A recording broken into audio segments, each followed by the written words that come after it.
Ուրախ ենք ողջունել բոլորիդ, հարգելի հյուրեր, համակուսակցական ընկերներ, կարելի ասել կրկնակի տոն որով ենք այսօր հավաքվել, որովհետև հայկական բուն տոմարով այսօր արեգ ամսվա արեգ օրն է, ըստ մեր ավանդության Վահագնի ծնունդը, շատ խորհրդանշական մի օր, իսկ բնության մեջ գարնանային գիշերահավասարի օրն է այսօր։ Գիտեք, որ հավաքվել ենք Հայաստանի Շնորհապետական Կուսակցության արտահերթ կամ հերթական աշխարհաժողովի համագումարի անցկացման համար եւ բուն արարողությանը անցնելուց առաջ խնդրում եմ միասնաբար Հայաստանի Հանրապետության օրհներգի ներքո արձանագրենք այս պահը։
Շնորհակալություն, ըստ օրակարգի ենք առաջ շարժվելու, օրակարգը հաստատելու համար բաց քվեարկություն կանցկացնենք, օրակարգը հրապարակված է ազդարար կայքում, պարբերականում, նաև հիմնական թեմաները օրվա դա քաղխորհրդի էթիկայի հանձնաժողովի անդամների ընտրությունն է լինելու, ինչպես նաև Հայաստանի Շնորհապետական Կուսակցության մասնակցության հարցը առաջիկա համապետական ընտրություններին եւ վարչապետի թեկնածուի ընտրությունը։ Կարծում եմ բոլորդ ծանոթ եք օրակարգին, լրացուցիչ անգամ չեմ կարդա, չեմ ներկայացնի, եթե կողմ եք հիմնական թեմաները ուրվագծեցի, խնդրում եմ ձեռք բարձրացնել։ Շնորհակալություն, խոսքը փոխանցում եմ Հայաստանի Շնորհապետական Կուսակցության քաղաքական էթիկայի հանձնաժողովի անդամ պարոն Ռոբերտ Մանվելյանին, ով կներկայացնի հաշվիչ հանձնաժողովի ընտրության կարգը։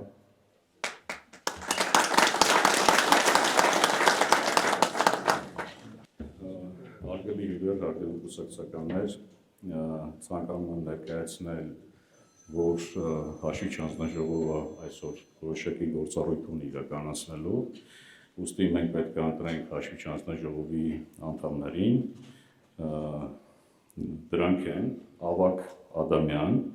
Տարոն Հովհաննիսյան, Մարինա Մանվելյան, Լիլի Մուքոյան, Անգելինա Մանվելյան։ Եթե կողմ եք այս կազմով հաշվիչ հանձնաժողովի, որպեսզի նրանք իրականացնեն տվյալ գործառույթը, խնդրում եմ ձեռք բարձրացնելով կողմ։ Դեմ, ձեռք բաչկա, անցավ միաձայն։ Շնորհակալություն։ Այժմ օրակարգի հաջորդ հարցի հետ կապված կրկին պարոն Կիրակոսյանին եմ հրավիրում։ Շնորհակալություն, այս խորհրդավոր սափուրը կամ կարասը, որ հավանաբար շատերի ուշադրությունը գրավել է, եւ որոշներ գիտեք ինչի համար է, պարոն Սիմոնյանը իր ելույթի ժամանակ կներկայացնի, ասեմ նաեւ, որ վերջում ավանդական դարձած ձևով կլսենք պարոն Սիմոնյանին եւ գուցե նաեւ հարցոպատասխանի հնարավորություն լինի։ Այս պահին Հայաստանի Շնորհապետական Կուսակցության նոր խմբագրությամբ ծրագրի քննարկում եւ ընդունում կետն է, որը եւս հրապարակված է, հուսով եմ, որ ծանոթացել եք եւ բաց քվեարկությամբ հաստատում ենք փաստորեն նոր խմբագրությամբ ծրագիրը։ Ովքեր որ կողմ են, ձեռքին բարձրացնում։ Շնորհակալություն։ Հաջորդ քվեարկության կետը դա Հայաստանի Շնորհապետական Կուսակցության նոր խմբագրությամբ կանոնադրության առաջին ծրագիրներ քննարկում եւ հաստատում կրկին հրապարակված է, խնդրեմ։ Շնորհակալություն։ Եվ Հայաստանի Շնորհապետական Կուսակցության քաղաքական խորհրդի եւ վերահսկողություն իրականացնող մարմինի անդամների թվի հաստատման համար կրկին հրավիրում եմ պարոն Մամելյանին։ Ըստ օրակարգի պետք է հաստատենք այժմ թվականակը այդ անդամների, առաջարկվում է թվով 5 խորհրդի անդամներ, ով է կողմ այս քանակով, որպեսզի 4 կներեք, 4 անդամի մասին խոսքը, քանի որ կուսակցության ղեկավարը ինքը իր պաշտոն է նաև հանդիսանում է քաղաքական խորհրդի անդամ, ինքը 5-րդն է։ Դա բարեկայում մենք ընտրում ենք միայն 4-ին։ Ով է կողմ, որպեսզի 4 անդամից բաղկացած լինի։ Դեմ ձեռնպահ չկա ձեռնպահ, կողմ անցավ գալ որոշումը միաձայն։ Շնորհակալություն, պարոն Կիրակոսյան։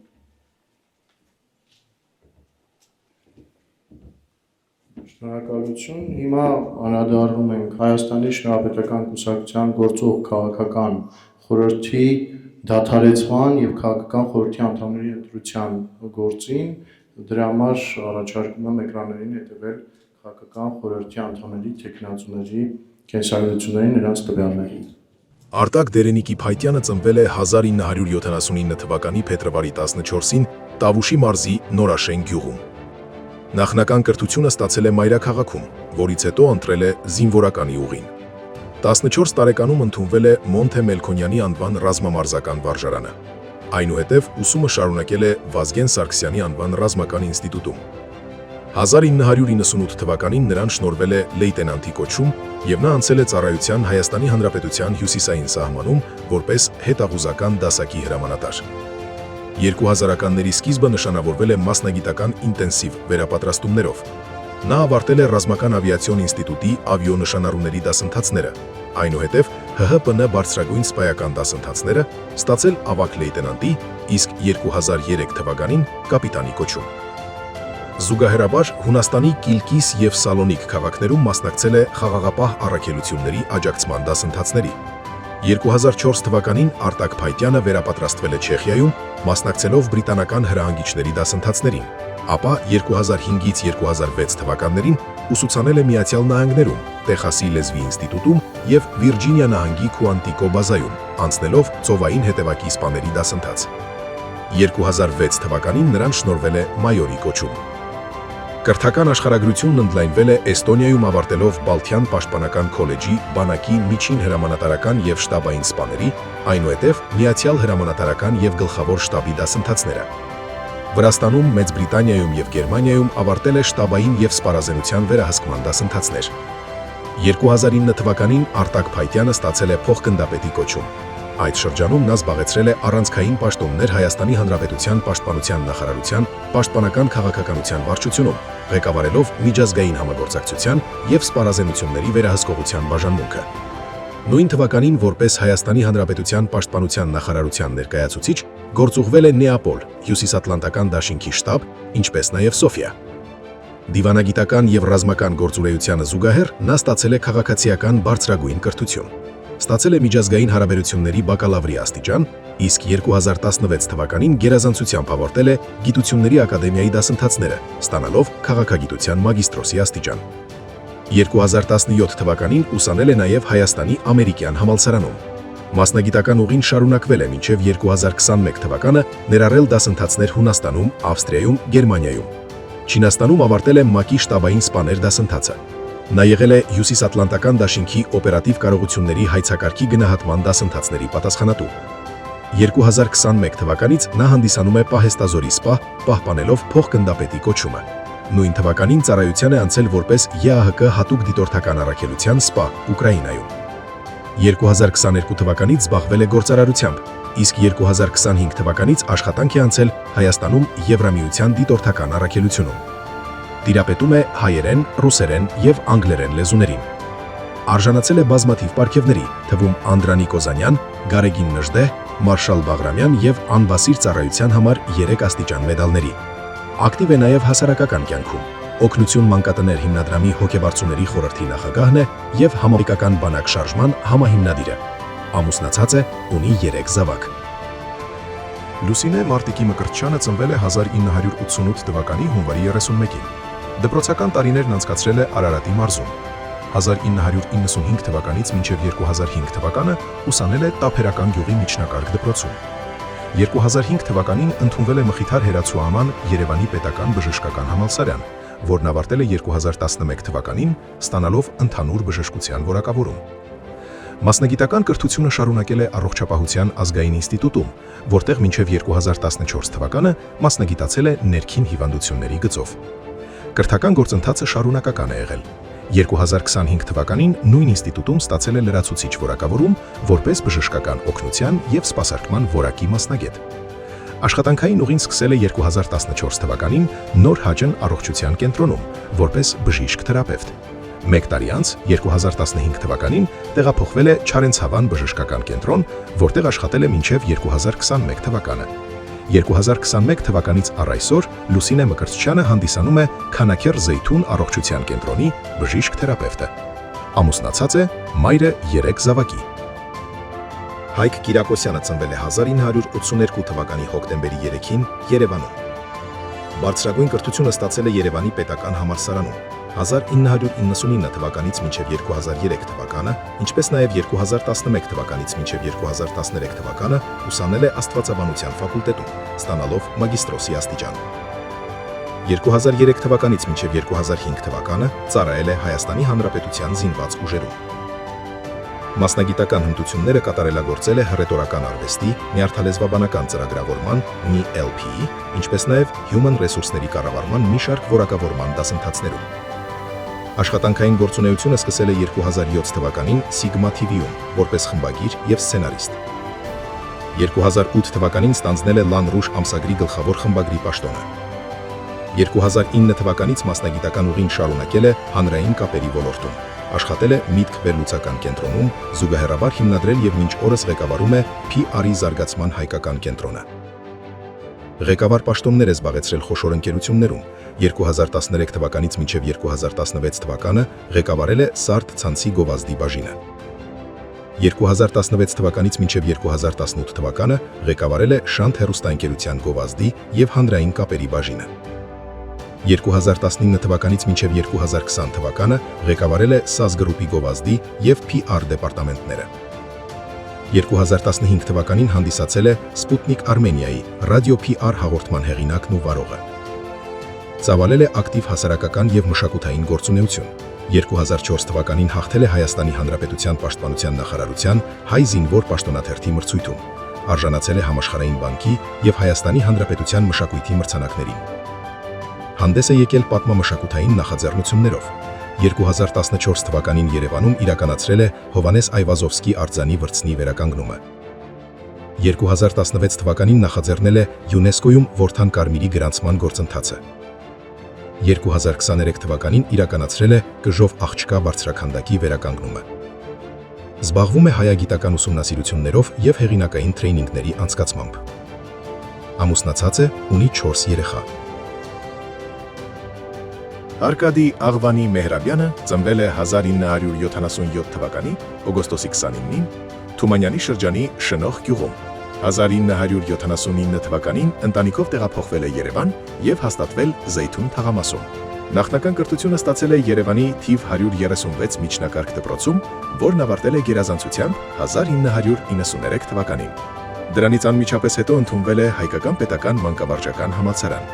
1997 թվականին ավարտել է Պատմաաշխարհագրական ֆակուլտետի պատմաիրավագիտության բաժինը։ Բուհն ավարտելուց հետո զորակոչվել է բանակ։ 1997 թվականից մինչև 1998 թվականը ծառայել է Հայաստանի զինված ուժերում, զորացրվելով հրետանու սերժանտի կոչումով։ Ծառայությունից հետո վերադարձել է հարազատ կրթօջախ։ 1999 թվականից մինչև 2003 թվականը աշխատել է թիվ 136 դպրոցում որպես պատմության ուսուցիչ։ Մանկավարժական գործունեությանը զուգահեռ Արկադի Մեհրաբյանը ստացել է երկրորդ բարձրագույն կրթությունը։ 2000 թվականից մինչև 2005 թվականը սովորել է մանկավարժական համալսարանի հոգեբանության եւ մանկավարժության ֆակուլտետում։ Ստացել է իրավաբանական հոգեբանի եւ մանկավարժ հոգեբանի որակավորում։ Արկադի Մեհրաբյանը հանրային մեդիա փորձագետ է, բազմաթիվ հեռուստահաղորդումների եւ հաղորդաշարերի մասնակից։ 2008 թվականին նրա կարիերայում սկսվել է նոր փուլ։ Կնոջ Մարիամ Մեհրաբյանի հետ համատեղ հիմնադրել է Ժեստ հոգեբանական կենտրոնը։ Մինչ օրս կենտրոնում աշխատում է որպես հոգեբան եւ հոգեթերապևտ։ Ամուսնացած է, ունի առայժմ 4 երեխա։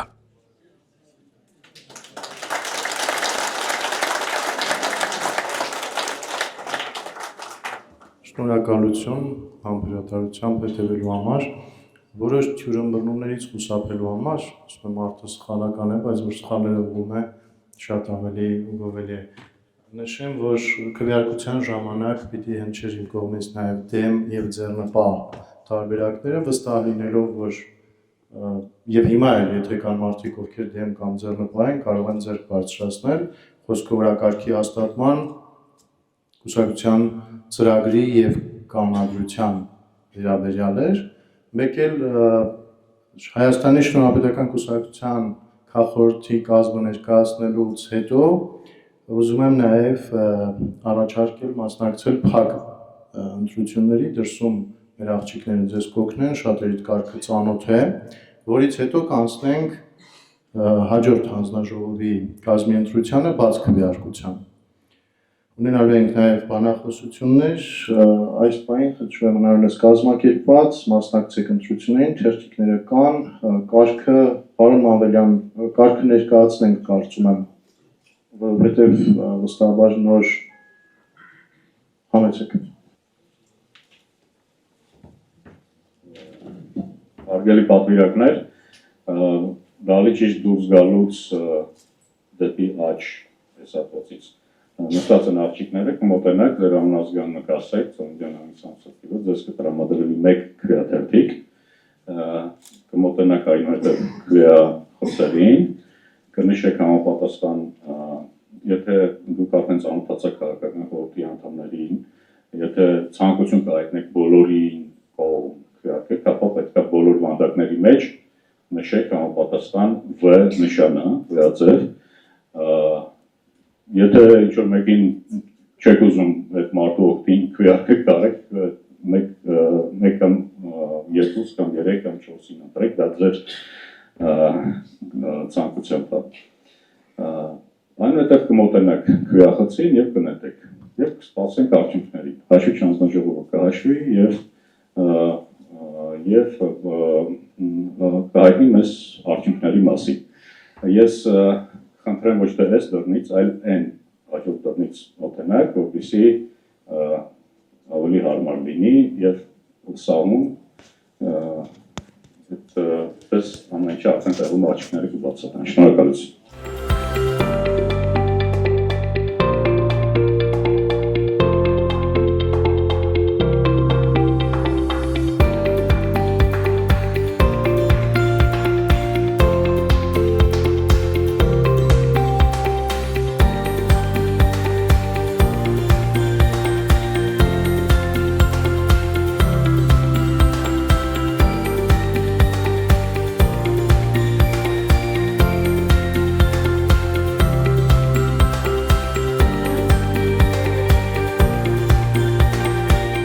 Հարգելի բարեկամներ, խնդրում եմ զբաղեցնել տեղերը։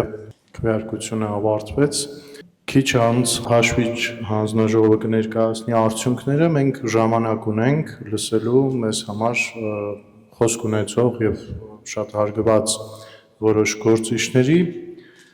բայց մինչ դա ցավով տեղեկացանք, որ մեր կուսակցության հիմնադիր անդամներից երկուսը մահացել են վերջերս, Հովհաննիսյան Հրաչյան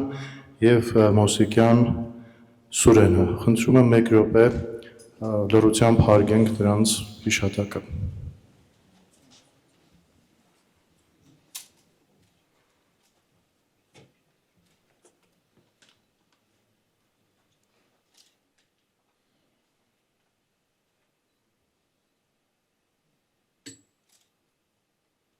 Շնորհակալություն։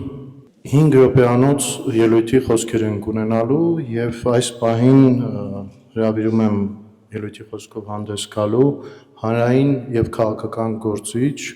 շատ սիրելի մեր պարոն Էդվարդ Անտոնյանին։ Համեցեք պարոն Անտոնյան։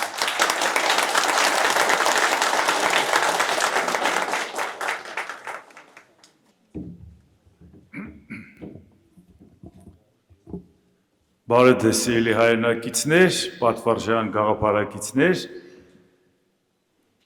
ինձ համար մեծ պատիվ է միանալ ձեր թիմին, չնայած հենց տենց ասում եմ պարոն Սիմոնյանը դիտողություն անում, ասում եմ մեր թիմին, ոչ թե ձեր թիմին, եւ ասեմ, որ դա շատ պարտավորեցնող է, մենք այս կարճ ընթացքում փորձել ենք միասին ճանապարհ անցնել եւ կփորձեմ իմ համեստ ուժերի ներածի չափով օգտակար լինել, որ առավելագույն արդյունք ստանանք, որովհետեւ մեր պատկերացումները այդ հարցում համընկնում են, մենք ինչ ենք ուզում, որ Հայաստանը լինի ժողովրդավար, բարեկեցիկ, անվտանգ պետություն։ Այդ երեքից մի կոմպոնենտը պակասեց, ոչինչ չի ստացվելու։ Մենք նավթային երկիր չենք, որ ասենք թագավորը կարող է երկիրը կտակի երեխային, դե երկիրը լավ կպահի, որ երեխան էլ վայելի չէ, մենք չունենք այդ հնարավորությունը, չի կարող լինել բարեկեցություն առանց ժողովրդավարության, որովհետև ժողովրդավարության մեջ մտնում է ամեն ինչը, մարդու իրավունքներ, հիմնարար ազատություններ, խոսքի ազատություն, մտքի ազատություն, անկախ դատական համակարգ, ներդրումային միջավայր տնտեսության համար, մրցակցային տնտեսություն, այդ բոլորը գալիս է, չունես ժողովրդավարություն, չունես մնացածը։ Իսկ հետո, եթե խոսում ենք բարեկեցությունից, մենք հո շվեյցարիան չենք, որ ասենք հարևանների հետ խնդիր չունենք։ Մենք նաև գիտենք, որ անվտանգությունը չեղավ, բարեկեցությունը ինչպես է պահելու։ Ու դրա համար նաև մենք ուրիշ խնդիր էլ իհարկե ունենք, ինչպիսի քաղաքականություն կվարես արտաքին, որպեսզի քո ռազմաքաղաքական տնտեսական տիրույթը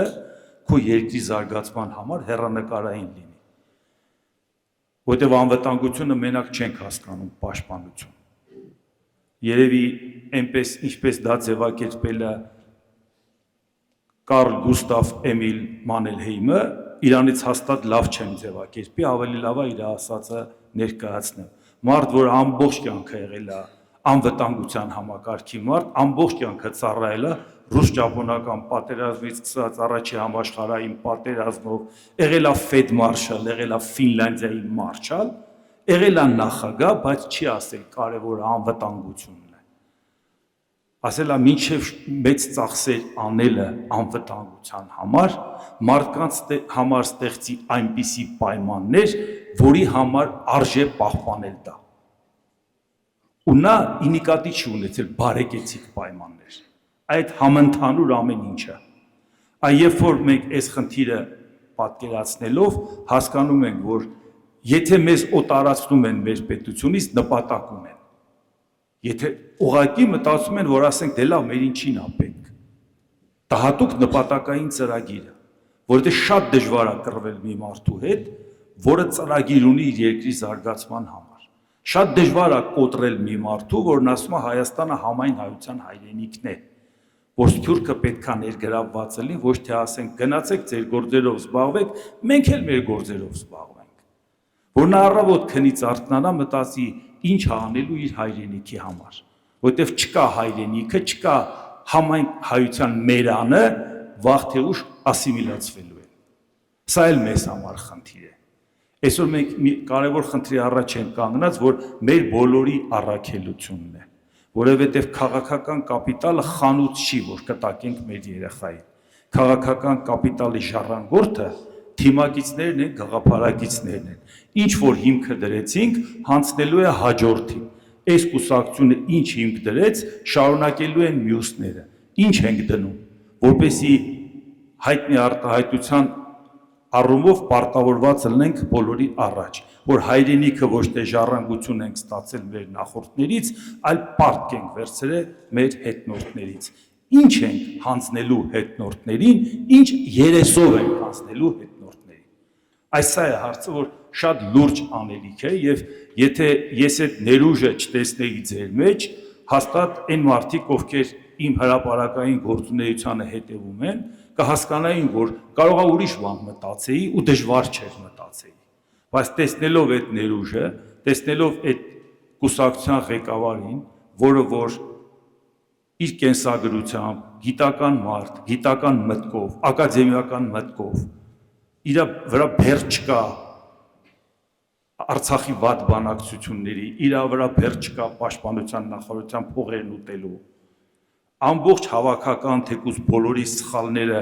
կարող է մարդը ուսումնասիրել գիտնական լինելով եւ ներկայացնել ծրագիր հայեցակարգ, դրա համար էլ ընտրել մարդիկ, ով դա կարողանան անել։ Առաջինը լա իմանաս ինչ ես ուզում։ Հիմնարկը ձևակերպի, որ նոր կադրեր մանգաս։ Հաստիքը ձևակերպի, որ կադրը մանգաս։ Ինչ խնդիր ես քո առաջ դրել, որ ըստ դրա ինչ կադր ես մանգալի։ Երբ որ տարբեր բնակավարների կայացած մարդիկ այստեղ տեսնում եք, դա գալիս է նրանից, որ եթե ստրատեգիական խնդիր դնես, այդ խնդիրը կլուծես։ Եթե մեր մոտ այսօր ասում են, որ մենք այդ ժողովրդավարություն, բարեկեցություն, անվտանգությունը կունենանք մնալով ԵԱՏՄ-ում կամ ՀԱՊԿ-ում, թեկուզ սառեցված, մենք չենք հավատում, որտեղ ասում ենք չես կարող Լուկաշենկոյի եւ Պուտինի ընտանեկան համակարգում դու կարողանաս մեկ առանձին վերցրած պետություն մեջ այդ ստանդարտը ապահովես։ Մի խնդիր էլ ուղղակի ասեմ, շատ ձեզ չհոգնեցնեմ, տեսեք, կոմունիստներն եկան Աստծուն մերժեցին։ Աստված ասում էին, որ մի քիչ վատ կհագնվես, մի քիչ կուտես, Աստծո պատվիրաններին կհետևես ու կգնաս դրախտ։ Մարդիկ հասկանում են, հեռանկարային ծրագիր ունեին դրախտ գնալու, իրան այլ ձևով էին ապրում։ Եկան կոմունիստներն ասին, ինչ միամիտ մարդիկ եք, դրախտը երկրի վրա է։ Ինչ երկինք։ Կոմունիզմ։ Հիմա կառուցում ենք։ Մի քիչ վատ կապրեք, մի քիչ վատ կսնվեք, ոչինչ, պետք չի մրցակցության մեջ մտնել, մի քանիսին կգնդակահարենք, մի քանիսին այդ ձրիկ աշխատացնենք, կոմունիզմը կկառուցենք։ Դա կենսունակ չէ, դա քանդվեց։ Մենք տեսանք, այդ պետությունը, այդ համակարգը կենսունակ չէր, բայց ինչ ստացվեց։ Աստծուն մերժելուց հետո կոմունիստներին մերժեցինք եւ ստացանք մի հատ նյութապաշտ հասարակություն, որը ոչ մի հեռանկարային ապագա բան չի տեսնում, որ չի ասում այսօր կարող ենք մի հարցում ես զուսպլնել, մեր հասարակության, մեր պետության համար մի բան անել, որ վաղը արժեք լինի։ Եթե նույնիսկ համարենք 20 տարի է պետք, որ մենք դառնանք Եվրամիության անդամ, գոնե 20 տարվա ծրագիր ենք իրար հետ մտածում։ Չենք ասում, չէ, այսօր թիթեռի կյանքով, այսօր ինչ ապրեցինք դա է։ Բայց չենք մտածում, եթե մեզ ասում են ապագան այսօր է։ Դուք ապագա հայ ժողովուրդը են ասներ, որը որ երեխան չծնված գիտեր, որ դպրոցա գնալու, որ բուհա գնալու եւ որ հարևան երեխու հետ պսակվել։ Ինչ կատարվեց այս ազգի հետ, որ մի օրով ենք ապրում։ Որ հենց ասում ենք մի տարի հետո այս բանը կլինի, ասում են ինչի հետևից էս ենք ով սաղով մեռած։ Այս ինչ պատահեց այս ազգին։ Ով էսպես աղոթեց, որ հիմա մենք հեռանկարային ոչ մի բանից չենք խոսում։ Ու ասում ենք, եթե դա աշներս չտեսավ, դա իրատեսական չի։ Դա հատուկ նպատակային բան է։ Մարդիկ, ովքեր տեսլական չունեն, իրանց չունեցած տեսլականը տարածեն բոլորիս վրա, որտեղ իրանք չունեն։ Ոնց կարող է պատահի ինքը մտածի մեկ ուրիշը ունի։ Ու այստեղ շատ անելիք կա, եւ ես հավատացնում եմ ձեզ, որ շատ լուրջ, շատ ծանր բեռ կա բոլորի ուսերին, եւ կարծում եմ, որ մենք պատվով դա կկատարենք եւ կապացուցենք, որ չկա տենց ամբիցիա, բացի մեր պետության զարգացման ամբիցիան, ինչ անձնական ամբիցիա, դիշ միամիտ բաներ ենք խոսում։ Մի պետությունն է, որի համախառն ներքին արդյունքը մի հատ Kipling ֆիրմայի փողից քիչ է, արտասահմանյան։ Այդ ինչ ամբիցիայից ենք խոսում։ Վարչապետը իր կարգավիճակով կարող է մեր ֆիրմայի այնպես մի քիչ խառը պահեստի պահեստապետի չափ կշիռ ունենա։ Հիմա մենք դրել ամբիցիայից ենք խոսում, թե որս ենք առաջինը։ Եթե կարանք բոլորով հավաքվենք ու մտածենք մեր երկրի համար ինչ կարող ենք անել։ Եթե պետք է եղե դրա համար օրինակ ծառայեմ, ես այդ օրինակը ծառայել եմ։ Եթե ուրիշները գտնում են, որ ավելի արժեքավոր են, խնդրեմ, թող ասեն մի հատ իրար հետ քննություն հանձնենք։ Սա հենց գալիս է նրանից, թե ինչ ազնիվ նպատակներով այս կուսակցությունը իր ճանապարհը փորձում ստեղծել եւ պատահական չի, որ նորաստեղծ կուսակցությունների նկատմամբ միշտ անվստահություն կա, արդեն հաշիվը փորձել են 100 քանիսն է, բայց մեկ էլ տեսնում ես, որ թաքուն հետաքրքրություն կա այս կուսակցության նկատմամբ կամաց դարավ անթակույց։ Եվ ինչից դա եկա, որովհետեւ այդ պակասը տեսան, ասին ի վերջո դուք այս քննարկումները չեք տեսնում։ Երկիր ղեկավարած մարդիկ եւ այսօր երկիր ղեկավարող մարդիկ իրար հետ վիճում են, թե մեկը Իսպանիայի մայրաքաղաքը կարա իմանա թե չէ։ 4.500 տարվա քաղաքակրթություն ունեցող երկիրը մեկը մեկին հեգնում է, թե ով ավելի անգրագետ, մրցման մեջ են մտել ով ավելի անգրագետ։ Եվ այդ արդյունքում, բայց այդ պակասներ չէ, որ նորաստեղծ կուսակցության նկատմամբ ժողովրդի մոտ հետաքրքրություն առաջացավ։ Բայց ասում են մեր ժողովուրդը տենց բաներ չի սիրում։ Բայց այդ չի է սիրում։ Բայց չի ամբողջ օրը իր կյանքի 40 քանի րոպեն նվիրում, որ ինձ լսի։ Բայց չի գնում ուրիշներին լսում։ Բայց չի գտնում, որ մեր երկիրին կարող է օգտակար լինի Գուրգեն Սիմոնյանը։ Բայց չի 100 քանիսին չի ասում։ Ուրեմն մենք ինքներս մեզանից բան չներկայացնելով, ուզում ենք ժողովրդին թերագնահատելով, ասում ենք իջնեք իրանց մակարդակին, որ ժողովուրդը մեզ լավ հասկանա։ Լավ այդ հարցնենք, իսկ դու մակարդակ ունես, այդ ուր ես իջնում։ Այնա իջացես եմ։ Ես դրա համար ասում եմ, որ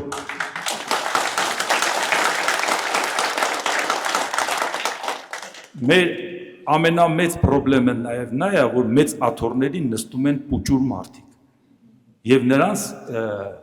ղեկավարածը, մեր կառավարածը տեսնում ենք։ Դրա համար ես կարծում եմ, որ մենք կապացուցենք, որ կարող ենք իրավիճակ փոխել։ Ինչքան որ կստացվի, մեր ուժերի ներածի չափով կարող ենք իրավիճակ փոխել բոլորով միասին Գուրգեն Սիմոնյանի գլխավորությամբ։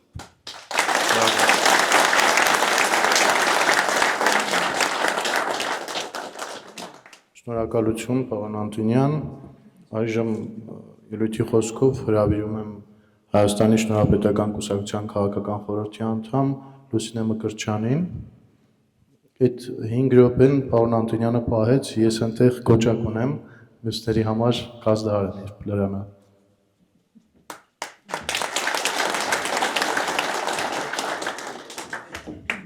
Շնորհակալություն։ Հարգելի կուսակիցներ, ընկերներ, համախոհներ, նախ ուզում եմ ողջունել բոլորիդ եւ շնորհակալություն հայտնել, որ այս կարևոր օրը դուք այստեղ եք մեր համագումարին մասնակցելու համար եւ նաեւ ուզում եմ ընդգծել, որ մենք ոչ միայն պարզապես այստեղ ենք համագումարին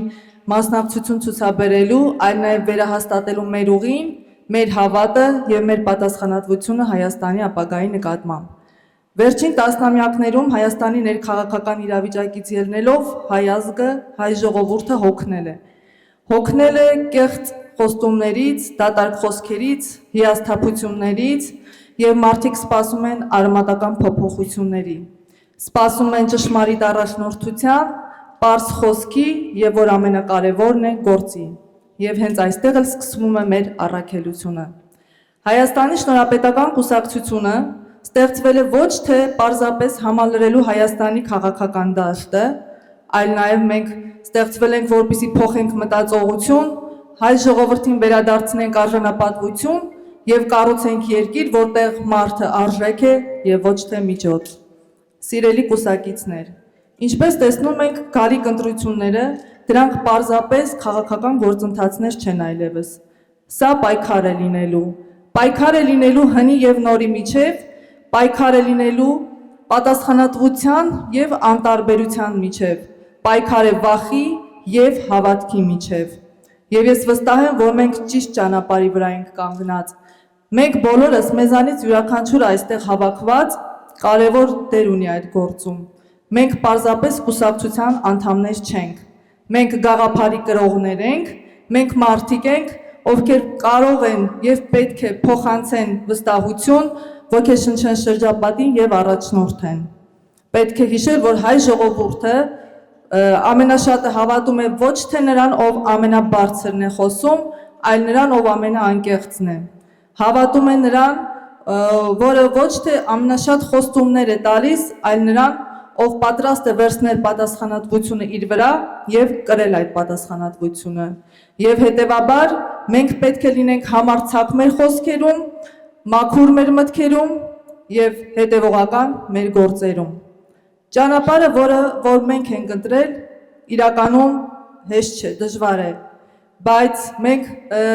ընտրություններին մասնակցելու միջոցով, բայց մենք պետք է հասկանանք, որ հեշտ չի լինելու մեծ փոփոխություններ արձանագրել։ Մեր նպատակը ոչ միայն ընտրություններին մասնակցելն է, մեր նպատակը ընտրությունների միջոցով Հայաստանում փոփոխություններ իրականացնելը։ Եվ ես կարծում եմ, որ մեր տքնաջան եւ համախմբված աշխատանքի շնորհիվ մենք կկարողանանք կառուցել այնպիսի Հայաստան, որտեղ մարդիկ ոչ թե արտագաղթում են, այլ վերադառնում են հայրենիք, որտեղ երիտասարդները հույս ունեն, իսկ մեծահասակները վստահություն։ Մենք պետք է մեր աշխատանքի շնորհիվ ապացուցենք, որ քաղաքականությունը կարող է լինել ազնիվ, արժեքային եւ ժողովրդին ծառայող։ Եվ հետեւաբար մենք պետք է գործենք, քանի որ սա մեր պատասխանատվությունն է, սա մեր ժամանակն է եւ սա մեր հնարավորությունն է։ Շնորհակալ եմ ձեզանից յուրաքանչյուրին եւ առաջ դեպի հաղթանակ։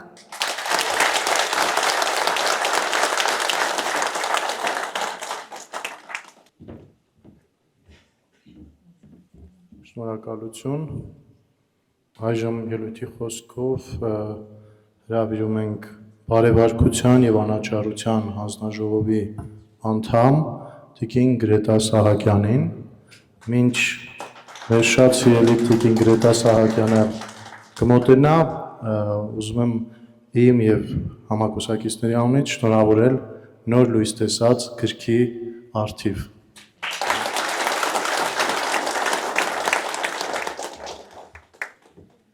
Շնորհակալություն,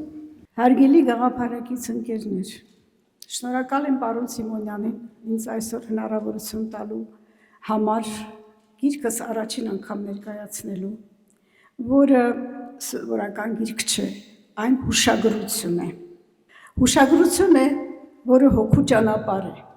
ապրումների, հիշողությունների հետևանքով ստեղծված ստեղծագործություն։ Յուրաքանչյուր գիրք ստեղծվում է մարդու ներսում։ Երբ գալիս է մի տարիք, երբ արդեն մարդը սկսում է մտածել, վերհիշել, վերարժևորել իր կյանքը, թե որտեղ սխալվեց, որտեղ ճիշտ որոշումներ կայացրեց, ինչն էր կարևոր, ինչն էր ավելի մնայուն իր կյանքում, ապրած կյանքում, եւ հենց այդ կարևորը եւ մնայունը ցանկություն է առաջանում փոխանցել սերունդներին։ Այստեղ առաջանում է ստեղծագործելու գաղափարը, գիրք գրելու գաղափարը։ Եվ գիրքը դա մարդու կյանքի փորձությունների հետևանք է։ Գիրք գրելը մեծ համարձակություն է, իսկ հուշագրություն գրելը դա ավելի պատասխանատու գործ է, քանի որ դու բացում ես քո հոգին ընթերցողի առաջ, քո կյանքի բոլոր մանրամասները ներկայացնում ես, իսկ ընթերցողը այն համեմատում է իր կյանքի հետ եւ ինքը նույնպես կատարում է հոգեվերլուծություն։ Ավելի պատասխանատու է հուշագրություն գրելը, որովհետեւ հուշագրություն ընթերցելիս դեռևս կենթանի են այն մարդիկ, ովքեր քեզ հետ ապրել են, ովքեր ներկա են եղել քո կյանքի բոլոր իրադարձություններին եւ դու չես կարող շեղվել, չես կարող կեղծել, Չնայած գրքի առաջին տողից մինչև վերջին տողը ես անկեղծորեն զրուցել եմ իմ ընթերցողի հետ։ Հուշագրությունը ընդհանրապես դաստիարակչական բնույթ ունի։ Եթե մենք վերհիշենք մեր կյանքը, ապա մենք մեր դաստիարակությունը եւ կրթությունը ստացել ենք մեր կարդացած գրքերից, մեր դիտած ֆիլմերից եւ երաժշտությունը եւ արվեստի բոլոր գործերը մեր դաստիարակության վրա թողել են իրենց հետքը։ Արվեստը ընդհանրապես մաքրող բնույթ ունի, ապրեցնող բնույթ ունի եւ այդ ուսուցողական կրթական բնույթ ունի եւ իմ ամենամեծ ցանկությունը այժմ նա է, որ իմ գիրքը գտնի իր ընթերցողին, զրուցի ընթերցողի հետ։ Հիմա հարց է առաջանում, ինչի մասին է այդ գիրքը, ինչ եմ գրել այնտեղ։ Այնտեղ իմ կյանքի, իմ հոգու ճանապարհն է։ Ինքնաճանաչում, ինքնավերլուծություն, այնուհետև սեր, ընտանիք, այնուհետև սիրո փորձություն, մտերիմ մարդու հարազատի կորուստ, ցավ, բանսարկություններ, դավադրություններ եւ մղձավանջ։ Այս ամենից հետո, եթե իներցիայով գնանք, մղձավանջից հետո պետք է լինի ընտանիքի փլուզում, պետք է լինի կործանում, բայց հայ կինը ընտրում է պայքարի ճանապարհը, այսինքն նա վառում է իր ներսի լույսը եւ փորձությունը դարձնում է ուժ, եւ ցավից ինքը վերածնվում է, եւ այդ վերածնվելու process-ում տիեզերքը նրան պարգևատրում է, նրան տրվում է նկարելու շնորհ։ Այնուհետև շատ մեծ ուշադրություն եմ դարձրել, թե ինչպես կարելի է առանց նախնական կապիտալի, առանց հովանավորչության, կատարելով հարկային բոլոր պարտավորությունները, միավորելով ընտանիքի բոլոր անդամների ուժը, հիմնադրել բիզնես եւ հասնել բաղձալի երազանքների։ Դա դեռ հարց է, եթե իմ ընտանիքը արտագաղթեր, արդյոք արտագաղթ այնտեղ արտերկրում կհասներ այդ հաջողությունների գոնե 50%-ին։ Պատասխանը թողնում եմ ձեզ։ Այդ հաջողություններից հետո գրքի կիսակետը դա մեր ոսկե հարսանիքն էր։ Այն երբ իմ ամուսինը այդ աշխարհի 7 երկրների ժամանած հյուրերի, մեր ընկերների, բարեկամների ներկայությամբ կարդաց իր սրտի խոսքը երախտագիտության 50-ամյա մեր ապրած կյանքի եւ սիրո խոստովանությունը։ Անկեղծ ասած, բոլոր ներկաները ցնցված էին, ես նույնպես, եւ անակնկալ էր ինձ համար, եւ այդ ժամանակ ես հասկացա, թե ինչու հայ կինը անցավ մաքարումների ճանապարհով, դժվարությունների հաղթահարման, տառապանքների կրելով հասավ այդ օրվան, այդ դրա համար, եւ դա դաստիարակություն է, դա դաստիարակություն է սերունդների համար, արժանապատվության համար, պատվախնդրության համար։ Դրանից հետո այնուհետև ես իմ կարծիքն եմ հայտնել ազգային զարթոնքի մասին, քանի որ ես ակտիվ մասնակից եմ եղել եւ ներկայացրել եմ ինչ է հայրենիքը ինձ համար։ Ես ներկայացրել եմ ով է հայ կինը իմ պատկերացմամբ, որից հետո գալիս է վերջաբանը, այսինքն ես այն վերնագրել եմ իմաստության հանգրվան, այսինքն այն կինը, ով որ գրում էր իմաստության հանգրվանը, այն կինը չէր, ով որ ինքնաճանաչում էր գրքի սկզբում, այս կինը հասունացած, կյանքի դժվարություններով անցած, փորձություններով անցած, հաղթահարած կին էր, որը ուսումնասիրել էր կյանքի դասերը եւ իր ամբողջ մտքերը փիլիսոփայական ուղերձների տեսքով, հոգեբանական վերլուծությունների տեսքով ներկայացնում է գրքի վերջաբանում։ Այդ վերջաբանում յուրաքանչյուր նախադասությունը դա մի պարբերության իմաստ ունի եւ այս գիրքը պետք է կարդալ մտածելով։ Սոսկ կարդալու համար չէ, Պետք է մտածելով կարդալ, համեմատություններ անել եւ դասեր քաղել նաեւ համեմատություն կատարելով ընթերցողի կյանքի հետ։ Այժմ իմ գիրքը անցնում է իր ճանապարհը։ Նա մտավ իր կյանքի ճանապարհը։ Նա այլևս իմը չէ, նա նաև հանդիսատեսի ընթերցողինն է։ Եվ ես ցանկանում եմ, որ յուրաքանչյուր ընթերցող այնտեղ գտնի իրեն, որտեղ է սխալվել,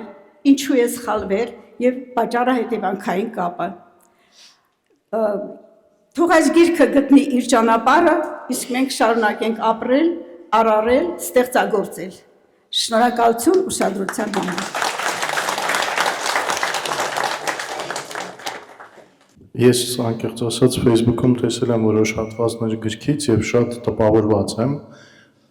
Ժամանակ լինելու դեպքում անպայման ինքս էլ պիտի կարդամ։ Շնորհակալություն եւս մեկ անգամ։ Այժմ խոսափողի մոտ ենք հրավիրում Հայաստանի Շնորհապետական Կուսակցության քաղաքական խորհրդի անդամ հոգեբան պարոն Արկադի Մեհրաբյանին։ Համեցեք։ Ողջունում եմ կրկին բոլորիդ։ Այսօրվա մեր աշխարհաժողովը դա զուտ տեխնիկական միջոցառում չի, այլ նա կրկին անգամ մեր հավաքական մտքի, մեր գաղափարների, մեր արժեքների եւ մեր պատասխանատվության մասին է։ Մենք ապրում ենք մի դարաշրջանում, որտեղ բոլորս էլ տեսնում ենք, թե ինչ արագ է փոփոխվում աշխարհը, մարտահրավերները դառնում են ավելի բարձր, պահանջները եւս ավելի բարդ։ Եվ այստեղ քաղաքական ուժի գնահատականը տրվում է ոչ թե ըստ իր խոստումների, այլ ըստ նրա, թե ինքը ինչքանով է կարողանում դիմակայել այդ մարտահրավերներին, ինչքանով է կարողանում պատասխան տալ ժամանակի պահանջներին եւ այլն։ Եվ մեր կուսակցությունը կառուցված է հենց այդ երկու հենքի վրա՝ տանկաղափարն եւ պատասխանատվությունը։ Հենքեր շատ կան, բայց այդ երկուսը կարծում եմ մեզ բոլորին ամենամիավորող արժեքներն են։ Մեր անցած ճանապարհը չնայած դեռևս կարճ է, հա մենք նորաստեղծ կուսակցություն ենք, բայց ինքը արդեն լի է եղել բազմաթիվ եւ հաջողություններով, եւ խոչընդոտներով, եւ դժվարություններով։ Այո, եղել են հաջողություններ, որոնցով մենք ուրախացել ենք, եղել են նաեւ խոչընդոտներ ու դժվարություններ, սակայն մենք երբևիցե չենք ընկրկել, երբևիցե չենք ամաչել օգուտներ քաղել, դասեր քաղել եւ մեր սխալներից եւ կյանքի առաջադրած դժվարություններից եւ նորից շարժվել առաջ։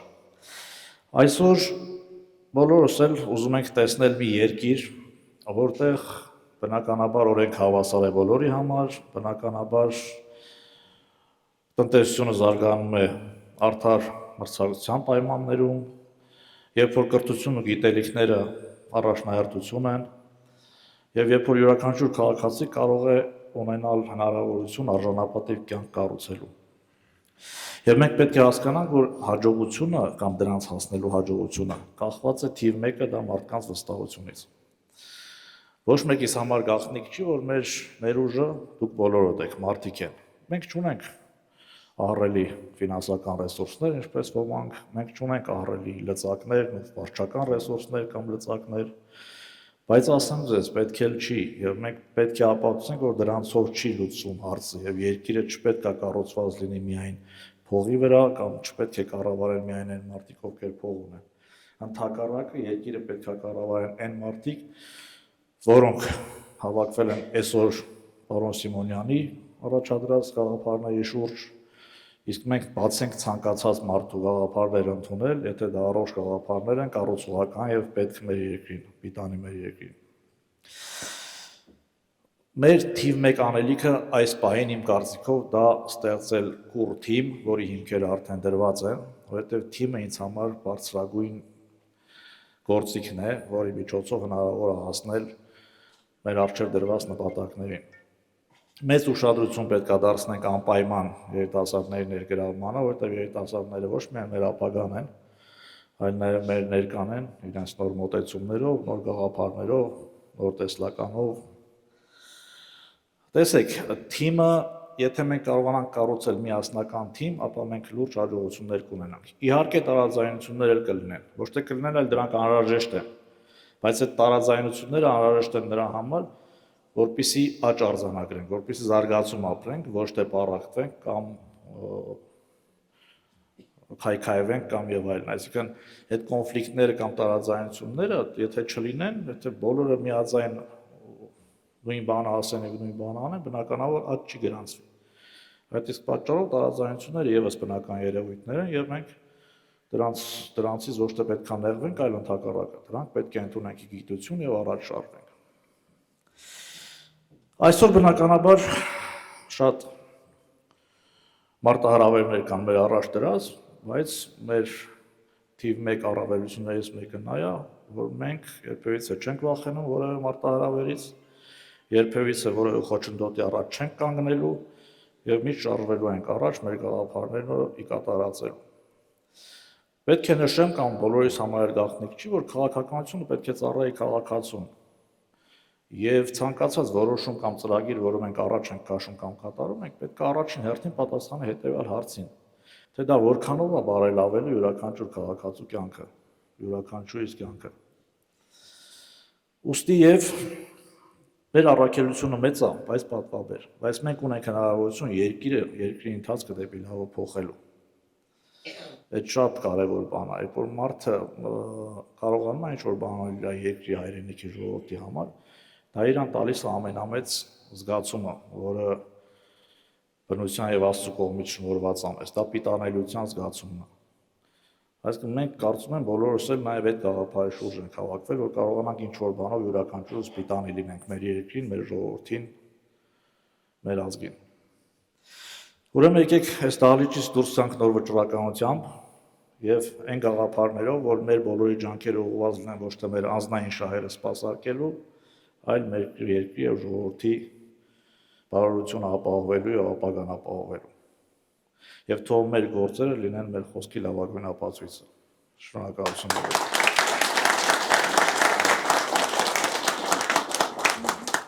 Շնորհակալություն պարոն Մերաբյանին եւս հաշվիչ հանձնաժողովի կողմից արդյունքները արդեն ամփոփված են եւ հրավիրում եմ Ավագ Ադամյանին ներկայացնելու քվեարկության արդյունքները։ Համեցեք։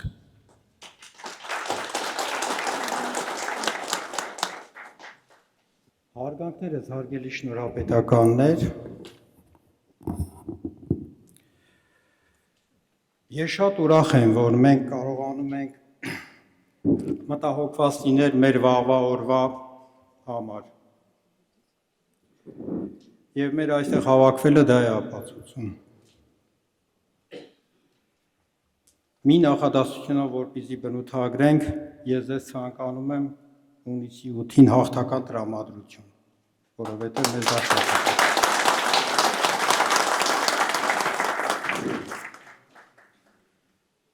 Շնորհապետական կուսակցության քաղաքական խորհուրդը իրեն կազմում ձեր ընտրությունների շնորհիվ ընտրվել են հետևյալ անձնավորությունները, որոնց ես շատ լավ ճանաչում եմ ու կցանկանամ բոլորին ողջունել։ Արտակ Փայտյան,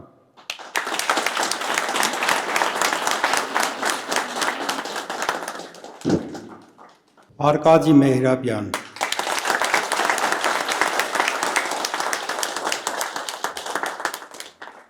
Հայկ Կիրակոսյան,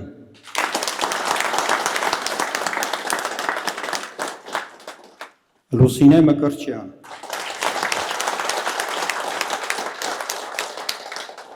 շնորհավորում ենք բոլորին։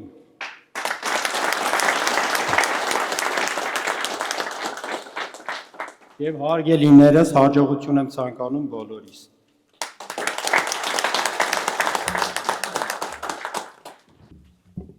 Շնորհակալություն պարոն Ադամյանին, շնորհակալություն ձեզ վստահության համար։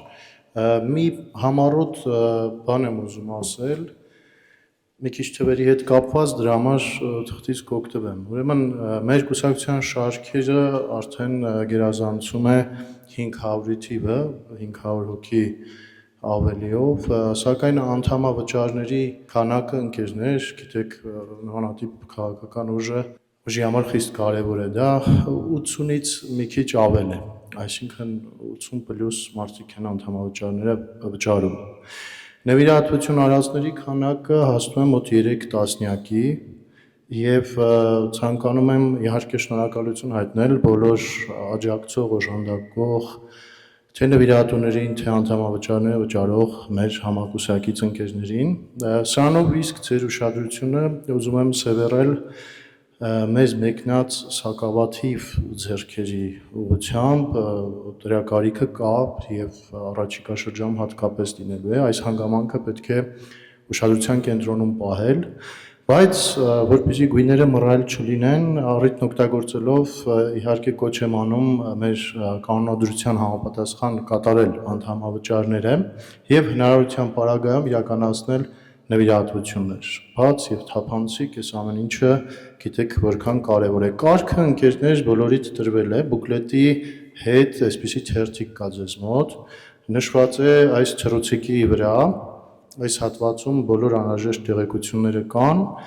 եւ խնդրում ենք հետեւել այդ կարգի ցուցումներին, որովհետեւ դա խիստ կարեւոր է, ամեն չնչին բանը դառնում է, չենք ուզում որ դառնա խոչընդոտ, այսպես ասեմ, եւ եթե հետեւեք, ապա այդ գումարները կծառայեն իրենց նպատակներին։ Այս առումով հատուկ շեշտադրման եւ ուշադրության է արժանի դեռևս 2024 թվականից պարոն Գուրգեն Սիմոնյանի հայտարարած քաղաքական գործընթացներին աջակցող բարերար մեր հայրենակցուհի Էլվիրա Թադևոսի Բաբախանյանի ավանդը մեր ընդհանուր գործին։ Ուրախություն մեզ այս պահին Էլվիրա Բաբախանյանը այստեղ է, հայտնում ենք մեր խորին շնորհակալությունը ձեզ եւ այդ առիթով մի փոքրիկ տեսանյութ ենք ցանկանում ներկայացնելու համար Տիկին Բաբախանյանի անցած ուղին, խնդրեմ ուշադրությունը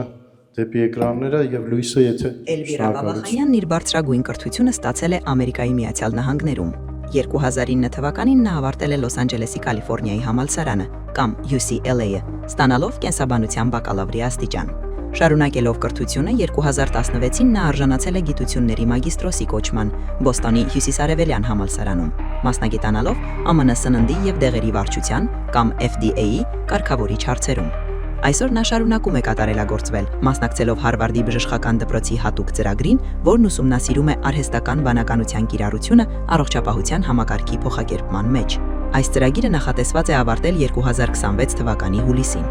Նրա մասնագիտական կարիերան ամբողջությամբ նվիրված է դեղագործական արդյունաբերությանը եւ որակի խիստ վերահսկմանը։ Սկսելով իր ուղին դեռևս 2009 թվականից, Էլվիրան մինչև 2016 թվականն աշխատել է որպես որակի վերահսկման վերլուծաբան Լոս Անջելեսի եւ Thousand Oxy այնպիսի համաշխարհային ընկերություններում, ինչպիսիք են Amgen-ը, Baxter-ը եւ Baxaltan։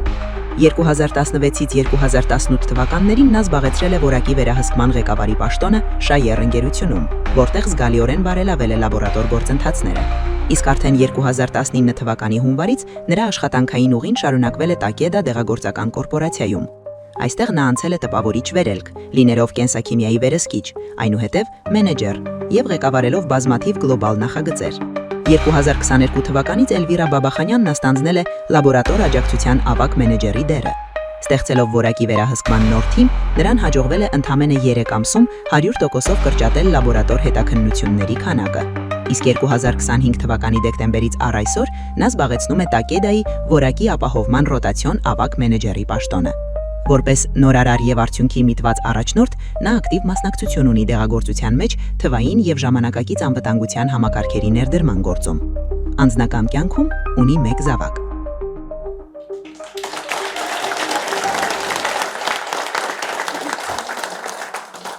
Եթե խոսք ունեք ասելու, սիրով կլսենք ձեզ։ Ողջույն բոլորին, Էլվիրա Բաբախանյանն եմ, Միացյալ Նահանգներից, նախ եւ առաջ շատ շնորհակալ եմ այս ջերմ գնահատանքի համար։ Ինձ համար մեծ պատիվ է այսօր այստեղ լինելը եւ մասնակցել Հայաստանի Շնորհապետական կուսակցության համագումարին։ Մի քիչ իմ մասին, իմ մասնագիտական կյանքում եսի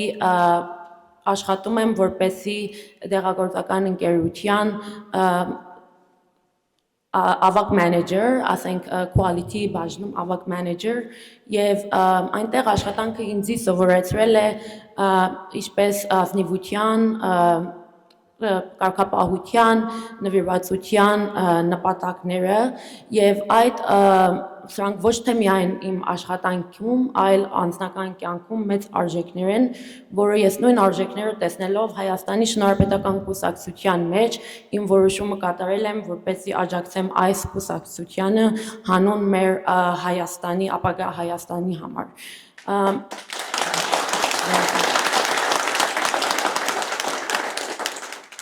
Ես հավատում եմ ապագա Հայաստանի ապագան ավելի ուժեղ, անվտանգ եւ կարող ենք ասենք բարեկեցիկ կլինի, երբ որ գիտնական եւ փորձառու մասնագետները, խելացի անձնավորությունները հավաքվում են իրար կողքի մեկ նպատակի շուրջը եւ այդպիսով մենք կարող ենք ունենանք ավելի ուժեղ Հայաստան։ Դա գալիս է քրտնաջան աշխատանքից եւ նպատակ դնել ներդրում դնել ապագայի աշխատանքի գործերի մեջ ոչ թե միայն մեզ համար, այլ մեր ապագա սերունդների համար։ Ես նաև հավատում եմ, որ Սփյուռքը մեծ դեր ունի այս ամեն ինչի մեջ եւ Սփյուռքը հայերը դրանով հանդերձ, որ աշխարհի որ մասերում են ապրում այս րոպեին, մեր հայրենիքը մնում է մեր հայրենիքը, մեր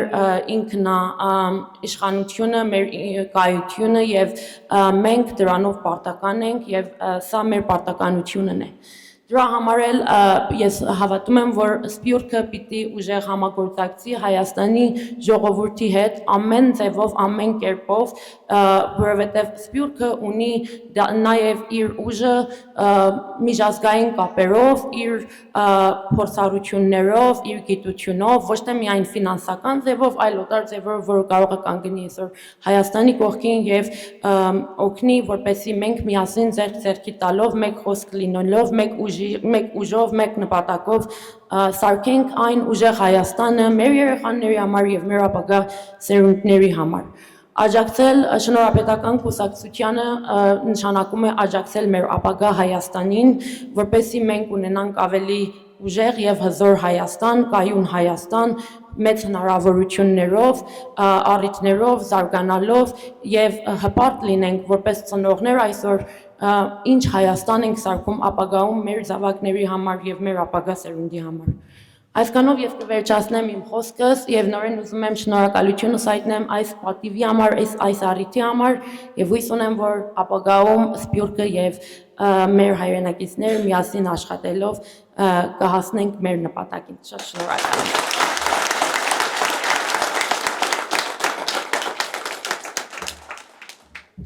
Շնորհակալություն եւս մեկ անգամ, այսպիսի հրաշալի օրինակներ ունենք մեր կողքին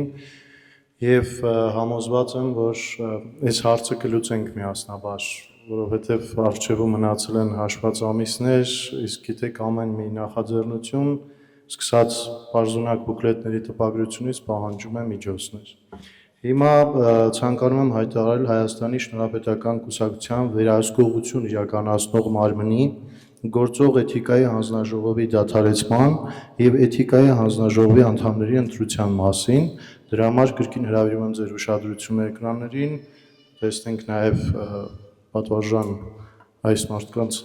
կենսագրությունները եւ բաց քվեարկություն կիրականացնենք։ Գուրգեն Բենյամինի Հակոբյանը ծնվել է 1948 թվականի փետրվարի 24-ին Վրացական խորհրդային սոցիալիստական հանրապետության Օնի քաղաքում։ 1965 թվականին ավարտելով ծննդավայրի թիվ 1 միջնակարգ դպրոցը, նա մասնագիտական կրթությունը շարունակել է Օդեսայի հիդրոօդերևութաբանական ինստիտուտում։ Աշխատանքային գործունեությունը սկսել է խորհրդային սոցիալիստական հանրապետությունների միության կապի նախարարության թիվ 3 պետական միացյալ նախագծային ինստիտուտում։ Այստեղ մինչև 1993 թվականը նա անցել է մասնագիտական հարուստ ուղի, շարքային ինժեներից հասնելով մինչև գիտական խմբի եւ արշավախմբի ղեկավար, բյուրոյի գլխավոր տեխնոլոգ, ի վերջո նախագծի գլխավոր ինժեներ։ Հասարակական եւ քաղաքական կյանքում Գուրգեն Հակոբյանը ակտիվություն է ցուցաբերել դեռևս հայոց համազգային շարժման ձևավորման փուլում, լինելով 26 կոմիսարների շրջանի խորհրդի անդամ եւ ինստիտուտի հայոց համազգային շարժման սկզբնական կազմակերպության նախագահ։ 1990 թվականին ընտրվել է Երևանի քաղաքային խորհրդի падգամավոր եւ նախագահության անդամ։ Ղեկավարելով հողօգտագործման, քաղաքաշինության եւ ճարտարապետության մշտական հանձնաժողովը, նա 1991 թվականից մինչև 1995 թվականը մեծածավալ աշխատանք է տարել մայրաքաղաքի ճարտարապետական դիմագիծը պահպանելու եւ քաղաքաշինական կարգապահություն հաստատելու ուղղությամբ։ 1993 թվականին նշանակվել է Երևանի քաղաքային խորհրդի գործադիր կոմիտեի ոչ պետական շինարարության կազմակերպման ձեռնարկության տնօրեն։ 1997 թվականին հիմնադրել է եւ մինչ օրս ղեկավարում է Հազարաշեն ընկերությունը, որը մասնագիտացած է քաղաքաշինական եւ նախահաշվային փաստաթղթերի մշակման գործում։ Ընկերությունը իրականացրել է պատվերներ Հայաստանի Հանրապետության պաշտպանության, քաղաքաշինության եւ այլ նախարարությունների, Հայաստան համահայկական հիմնադրամի, Միավորված ազգերի կազմակերպության գրասենյակի, ինչպես նաև բազմաթիվ խոշոր կառույցների համար։ Գրետա Գառնիկի Սահակյանը ծնվել է 1950 թվականի հունիս ամսին Գորիսի շրջանի Ակներ բնակավայրում։ Դպրոցական տարիներն անցկացրել է Գորիսում, ավարտելով Աքսել Բակունցի անվան դպրոցը ոսկե մեդալով։ Բարձրագույն կրթությունը ստացել է Հայկական պետական մանկավարժական համալսարանում։ 1971 թվականին ավարտել է քիմիայի ֆակուլտետը, իսկ տարիներ անց ստացել է երկրորդ մասնագիտացումը նույն բուհի դեֆեկտոլոգիայի ֆակուլտետում, որպես օլիգոֆրենո մանկավարժ։ Գրետա Սահակյանի աշխատանքային ուղին բազմաբնույթ է։ Կարիերան սկսել է Մերգելյանի ինստիտուտում որպես քիմիկոս ինժեներ։ 1975 թվականից մասնագիտական գործունեությունը շարունակել է Միկրոէլեկտրոնիկայի ինստիտուտում որպես տեխնոլոգ։ 1983 թվականից մինչև 1994 թվականը զբաղվել է մանկավարժությամբ, աշխատելով թիվ 190 դպրոցում որպես ուսմասվար։ Անկախության տարիներին 1994 թվականից մինչև 2004 թվականը աշխատել է տուրիզմի ոլորտում Sputnik Tour ֆիրմայում, այնուհետև մինչև 2016 թվականը զբաղվել է մասնավոր ձեռնարկատիրությամբ։ Աշխատանքին զուգահեռ ծավալել է ակտիվ հասարակական եւ մշակութային գործունեություն, որպես պրոդյուսեր անշահախնդիր կերպով կազմակերպել է մենաներկայացումներ Սունդուկյանի եւ Ստանիսլավսկու անվան թատրոններում, ինչպես նաեւ Արցախում եւ Գյումրիում։ 2016 թվականից անցնելով թոշակի զբաղվում է նկարչությամբ, վաճառված կտավների ողջ հասույթը տրամադրել է հայոց բանակի կարիքներին։ Իր հայրենանվեր գործունեության համար պարգևատրվել է բազմաթիվ շնորհակալագրերով եւ մեդալներով։ Ռոբերտ Ռազմիկի Մամբելյանը ծնվել է 1978 թվականի հուլիսի 26-ին։ 2001 թվականին ավարտել է Նյուդ իրավաբանական ինստիտուտը, ստանալով իրավաբան իրավագետի որակավորում։ Աշխատանքային գործունեությունը սկսել է ուսումնառության ավարտից անմիջապես հետո։ 2001 թվականից մինչև 2002 թվականը դասավանդել է Հարազատ բուհում աշխատանքային եւ մաքսային իրավունք առարկաները։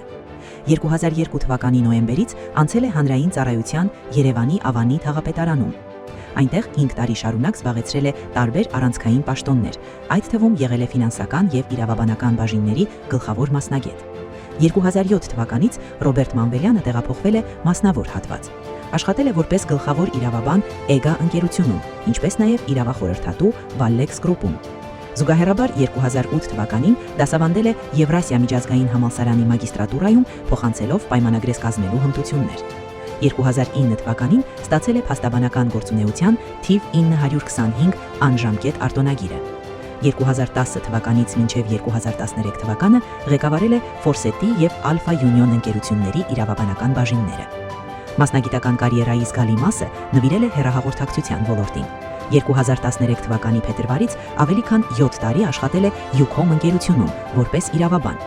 2020 թվականի հունիսից առ այսօր հանդիսանում է Թիմ ընկերությունների խմբի ավագ իրավաբան։ Ամուսնացած է, ունի 2 երեխա։ Մելանիա Վարդանյանը ծնվել է 1964 թվականին Երևան քաղաքում։ Նախնական կրթությունը ստացել է մայրաքաղաքի թիվ 67 միջնակարգ դպրոցում, որն ավարտել է 1981 թվականին։ Բարձրագույն մասնագիտական կրթությունը շարունակել է Երևանի պետական համալսարանում։ 1982 թվականից մինչև 1988 թվականը ուսանել է իրավաբանական ֆակուլտետում։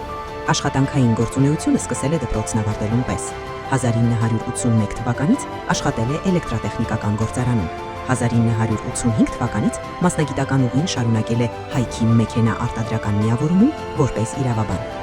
Մելանիա Վարդանյանը երկարամյա փորձ ունի պետական համակարգում։ 1997 թվականից մինչև 2016 թվականը աշխատել է հարկային տեսչությունում, զբաղեցնելով իրավաբանի, այնուհետև բաժնի պետի պաշտոնները։ 2016 թվականից նա հանդիսանում է Հայաստանի Հանրապետության Փաստաբանների պալատի անդամ եւ ծավալում է փաստաբանական գործունեություն։ Ստեփան Սարգսի Բադալյանը ծնվել է 1945 թվականի մարտի 20-ին։ Նրա կրթական ուղին սկսվել է Երևանի պետական համալսարանում, որի կիրառական մաթեմատիկայի ֆակուլտետն ավարտել է 1973 թվականին։ Գիտական գործունեությունը շարունակել է Հայաստանի պետական պլանի էկոնոմիկայի ինստիտուտի ասպիրանտուրայում մինչև 1978 թվականը։ Զուգահեռաբար 1976 թվականից մինչև 1978 թվականը Երևանում ստացել է երկրորդ բարձրագույն կրթությունը, ավարտելով պետական գաղափարախոսության երեկոյան համալսարանի միջազգային հարաբերությունների ֆակուլտետը։ Մասնագիտական շրջադարձային փուլ էր 1984 թվականը, երբ Մոսկվայում անցել է ԽՍՀՄ քաղաքացիական պաշտպանության բարձրագույն կենտրոնական սպայական դասընթացներ, իսկ 1994 թվականին վերապատրաստվել է Միացյալ Նահանգների կառավարության հատուկ ուսումնական խմբում աղետների կառավարման ծրագրով։ Աշխատանքային գործունեությունը սկսել է Պետպլանի էկոնոմիկայի ինստիտուտում 1973 թվականից անցնելով կրտսեր գիտաշխատողի պաշտոնից մինչև բաժնիպետի պաշտոնը։ 1990 թվականին Ստեփան Բադալյանը մուտք է գործել մեծ քաղաքականություն, ընտրվել է Հայաստանի Հանրապետության ազգային ժողովի падգամավոր, գլխավորելով աղետի գոտու եւ արտակարգ իրավիճակների ենթահանձնաժողովը։ 1991 թվականից մինչև 1997 թվականը եղել է գործադիր իշխանության առանցքային դեմքերից, զբաղեցնելով Հայաստանի Հանրապետության կառավարության անդամի, արտակարգ իրավիճակների պետական վարչության պետի պաշտոնը։ Նրա ղեկավարման տարիներին իրականացվել են կարևորագույն ռազմավարական խնդիրներ։ Նա հայկական ատոմակայանի վերագործարկման պետական հանձնաժողովի անդամ էր, իսկ 1999 թվականին անձամբ կազմակերպել է Թուրքիայի երկրաշարժից տուժածներին հայկական մարդասիրական օգնության եւ փրկարարական ջոկատների աշխատանքը։ Պաշտոնավարումից հետո անցել է դիվանագիտական աշխատանքի, որպես արտաքին գործերի նախարարի խորհրդական։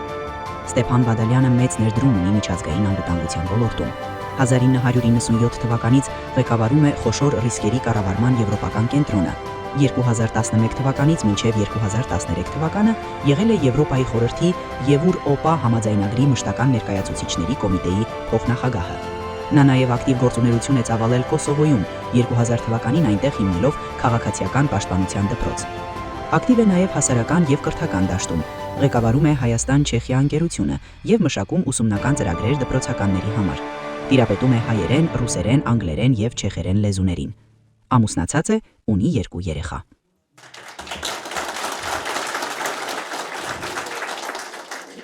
Շնորհակալություն, ծանոթացանք էթիկայի հանձնաժողովի անդամների հետ եւ հիմա բաց քվեարկությամբ կատարում ենք ընտրություն։ Խնդրում եմ ովքեր կողմ են բարձրացնեն ձեռք։ Շնորհակալություն։ Դեմ ձեռնպահ։ Շնորհակալություն։ Հաջորդ օրակարգի մեր հարցը դա 2026 թվականին կայանալիք ազգային ժողովի հերթական կամ արտահերթ ընտրություններին Հայաստանի Շնորհապետական կուսակցության մասնակցելու հարցն է։ Եթե կողմ ենք բարձրացնում ենք կրկին ձեռք։ Շնորհակալություն։ Դեմ ձեռնպահ անցնենք առաջ։ Շնորհակալություն։ Այս պահին եւս մեկ կարևոր քվեարկություն, որից հետո պարոն Մանվելյանը կներկայացնի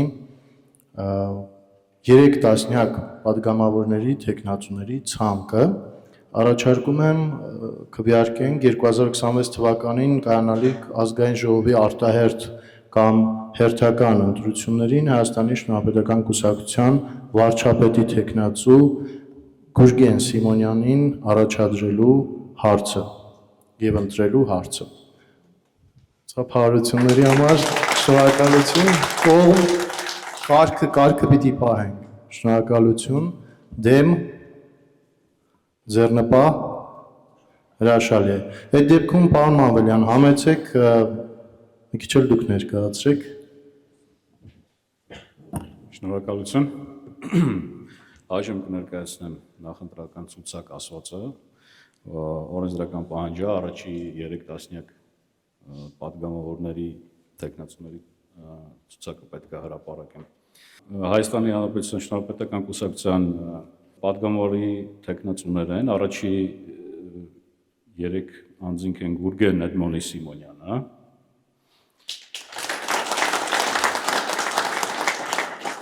Էդուարդ Արմենակի Անտինյանը, Լուսինե Մարտիկի Մկրչյանը, եթե թույլ կտակ մնացածը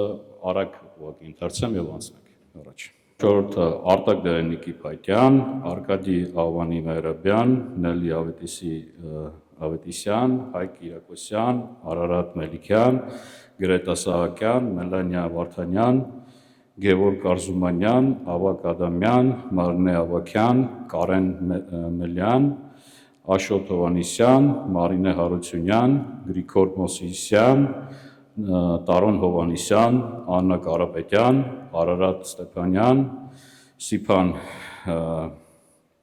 Վարդանյան, Մերի Ապելյան, Գուրգեն Հակոբյան, Գուրգեն Ռուստամյան, Լուսինե Պողոսյան,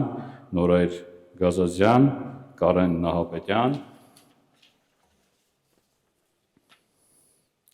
Լիանա Մեժլումյան, Արսեն Մելքոնյան, Արթուր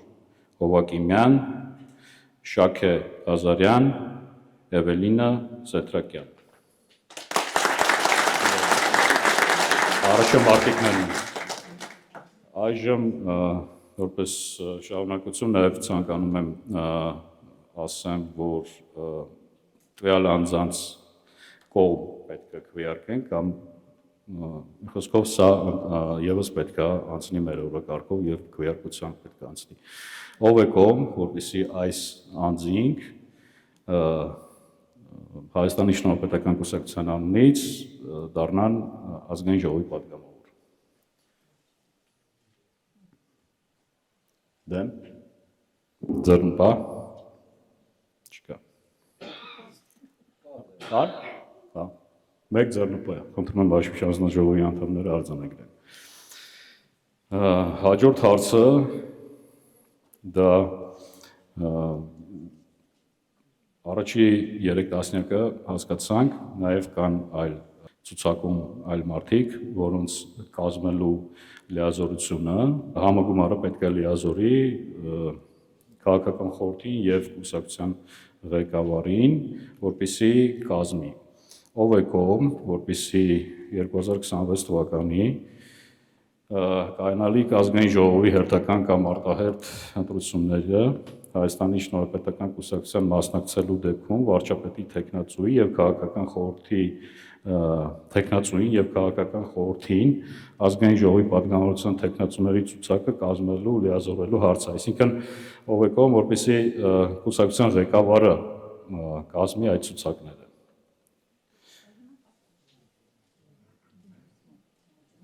Դեմ ձեռնպահ չկա։ Որոշում ընդունվեց։ Կներկայացնեմ նաև վերջի օրակարգի հարցը։ Հայաստանի Շնորհապետական Կուսակցության պետական գրանցման համար այսօր մեր աշխարհաժողովի ընթացքում կայացված որոշումները պետք է ներկայացվի պետական ռեգիստր, ով է կողմ, որպեսզի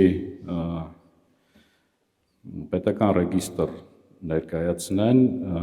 փաստաթղթերը Մելանիա Վարդանյանը եւ Ռոբերտ Մանվելյանը։ Ռոբերտ Մանվելյանը ես եմ, Մելանիա Վարդանյանը մեր հանձնաժողովի բարեվարկության եւ անաչառության հանձնաժողովի անդամն է։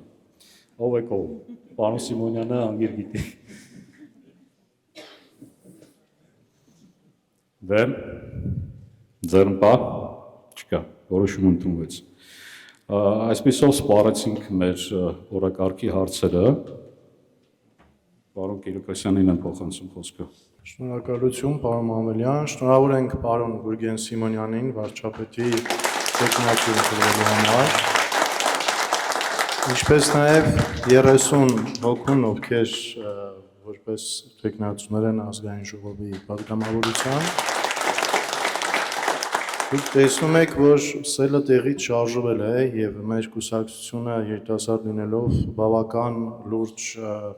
տվյալներ է արձանագրում, այսինքն համակիրների թիվը օր-օրի ավելանում է եւ քաղաքական կապիտալը դառնում ավելի ծանրակշիռ։ Շատ կարևոր խոսք ունի ասելու մեր աշխարհաժողովի վերջում պարոն Գուրգեն Սիմոնյանը, համ էլ կիմանանք այս սափորը սկզբից մինչև հիմա ինչու է այստեղ։ Համեցեք պարոն Սիմոնյան։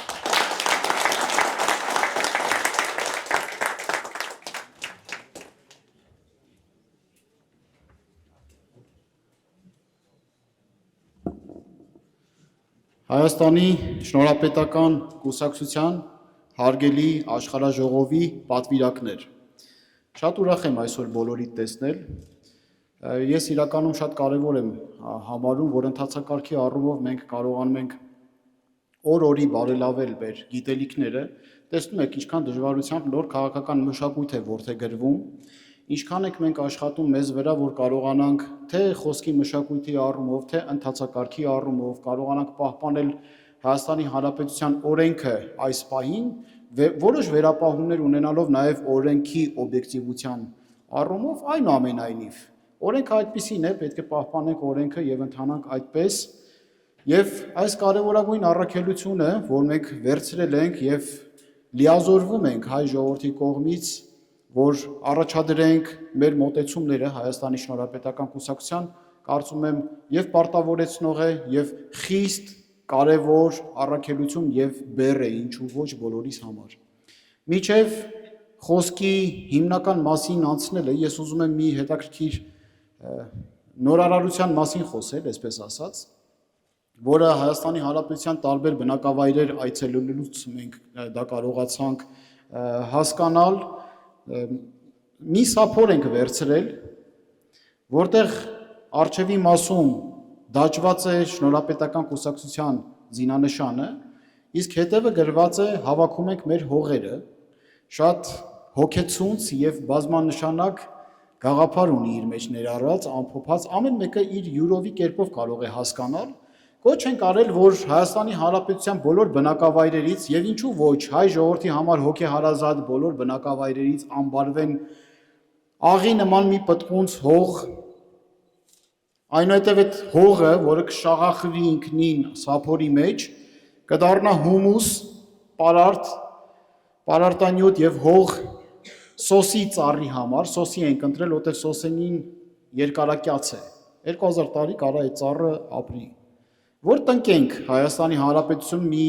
սակրալ հոգևոր մի վայրում, ընդ որում այդ վայրը որոշված չի, բոլորը իրենց առաջարկը կարող են ներկայացնել, ես կարծում եմ սա շատ լավ գաղափար է, միասնության ծառ պետք է տնկենք, որ կարողանանք հասկանալ, որ դժվարին իրավիճակներում հայ ժողովուրդը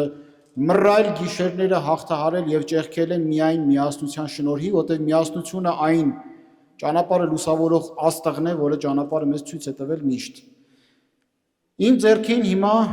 մի փոքրիկ տակառիկ կա, որտեղ մեր շնորհապետական համակուսակից համախոհ ընկերներից մեկը իմի բերած ամփոփած բերել է մեծ հայքի 15 նահանգներից մի փոքր կտոր հողի պտղունց, աղի նման, որ առաջինը կդատարկենք սափորի մեջ սա, ես հիմա ուզում եմ, որ հանդիսավոր կերպով մենք սա այդ գեղեցիկ հոգևոր հոգեբանական արարողությունը հիմա անենք, այնուհետև կշարունակեմ։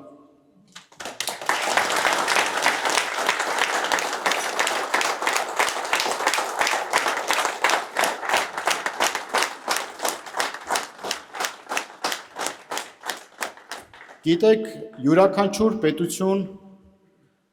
անկախություն, ինքնիշխանություն սիմվոլ է։ Մենք որպես բանական էակներ սիմվոլներով հաղորդակցվող արարածներ ենք, Աստծո զավակներ։ Ես չգիտեմ, ով ինչ մեկնաբանություններ սրա տակ կթողնի, ինչպիսի իրականությունից շեղված մեկնություններ, խեղաթյուրումներ կանի։ Բայց պետք է հասկանանք, որ պետությունները հիմնվում են մեծ երազանքի վրա։ Եթե դու վերացնում ես մեծ երազանքը, վերացնում ես ժողովրդի կենսունակությունը, վերացնում ես մարդկանց ողջ մնալու ավյունը եւ այդ անկախության համար պայքար մղելու ջիղն ու կամքը։ Մեծ հայրենիքներ ունեն բոլորը։ Ինչքան էլ որ հիմա մենք տեսակարարքշռով չենք տեսնում, որ այդ պետությունները այսպես թե այնպես մեծ են։ Մեծ հայրենիքի կոնցեպտ ունի Չինաստանը, Միացյալ Նահանգները, Ռուսաստանը, Գերմանիան, Ֆրանսիան, ինչն է խանգարում, որ հայ ժողովուրդը ունենա։ Ինչն է խանգարում, ինչ ենք մենք ուզում Հովանես Թումանյանի հեքիաթի նման կռնատ աղջկա պատմությունը սուբլիմացնենք եւ պրոյեկտենք մեր ժողովրդին։ Հիշում եք այդ հեքիաթը, չէ, որ մանուկը կրծքին կախված կռանում է, որ ջուր խմի, որտեղ ջուրը գիտեք կենարար հեղուկի առանց ջրի կյանք չկա։ Մանուկը ընկնում է ջուրը, բայց ձեռք չունի, որ մանուկին հանի ջրից։ Ինչ ենք մենք հատում ձեռքերը, ինչ ենք մենք հատում հնարավորությունները եւ ազգի ոգին, պայքար մղելու ոգին։ Չի կարելի երբևիցե ուրանալ պատմությունը, չի կարելի ուրանալ մշակույթը։ Մենք պետք է հասկանանք եւ գիտակցենք, որ դեռևս մեր ծագումից սկսած ունենք աստվածատուր առաքելություն։ Հասանալի եւ հասկանալի դարձնենք աշխարհին միմյանց նկատմամբ, այսինքն հայ ժողովուրդը այդ կապող կամուրջն է ամբողջ աշխարհի համար։ Եվ այդ կամուրջը հանդիսանալու համար մենք մեր աստվածատուր հայրենիքը պետք է պաշտպանենք, մեր արդարությունը, մեր իրավունքները։ Այս առումով ուզում եմ ասել, որ պետականաստեղծ ջիղով օժտված հայ ժողովուրդը ունի առաքելություն լուծելու եւս մեկ կարևոր խնդիր։ Ստեղծելու ռազմավարական ընտրանու ինստիտուտ։ Մարդկանց համախումբ, առաջնորդների մի նոր դասակարգ, որոնք իրենց անձնական եւ խմբային շահերը կստորադասեն պետական շահերին։ Ցավով պետք է ասեմ, որ փորձն ու ճանապարհը, որը անցվել է նախկին եւ ներկա իշխանությունների կողմից, դա այն դրական փորձի մասին չէ, որը որ մենք կցանկանայինք ամբողջ ազգով տեսնել։ Ես չեմ ուզում, որ երկիրը ղեկավարեն ապիկարության, դժվարությունների, թալանի, կոռուպցիայի եւ բոլոր մահոցու մեղքերը իր մեջ ամփոփած փորձառությունը։ Ես ուզում եմ, որ երկիրը առաջ գնա, առաջ ընթանա մաքրության, պրոֆեսիոնալիզմի եւ գիտակցված քայլերի շնորհիվ։ Այդ իսկ պատճառով շնորհակալ եմ, որ դուք ձեր կամարտահայտությամբ զորավիգ եք եղել եւ ի բնե քաղ հանրությունը եւ հայ ժողովուրդն է եղել նախաձեռնողը այս ամենի։ Ինչ ճանաչողները գիտեն, որ ես երբևիցե ավելնորդ ամբիցիաներ իմ կյանքի ընթացքում չեմ դրսևորել եւ եթե ժողովրդի կամքը չլիներ եւ մարդիկ այդ ճանապարհին մղելու իրենց մոտեցումները չունենային, ես կշարունակեի զբաղվել գիտությամբ։ Հիմա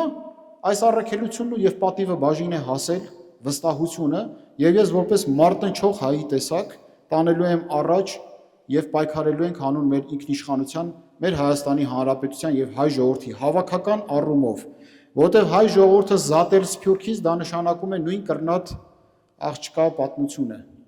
Սփյուռքը առանց Հայաստան գոյություն ունենալ չի կարող, Հայաստանը առանց Սփյուռքի գոյություն ունենալ չի կարող։ Ինձ համար հայկական գենոֆոնդը, հայկական ավանդույթները, էպիկական մտածելակերպը եւ տաղանդը դա արժեք է, որը պետք է մեկտեղվի մի վայրում եւ դրա դափնին ու թագն ու պսակը պետք է լինի ուժեղ, զարգացած, ժողովրդավարական, ինքնիշխան եւ բարեկեցիկ Հայաստանի Հանրապետությունը։ Եկեք ի վերջո այդ երկիրը կերտենք եւ տանք մեր հաջորդներին, որտեւ հաջորդների մեջ գալիս է մի սերունդ, որ դա մեզ երբեք չի ներելու։ Առաջ դեպի արժանապատիվ հայրենիք, դեպի ինքնիշխան եւ ուժեղ Հայաստան կերտելու օրեր։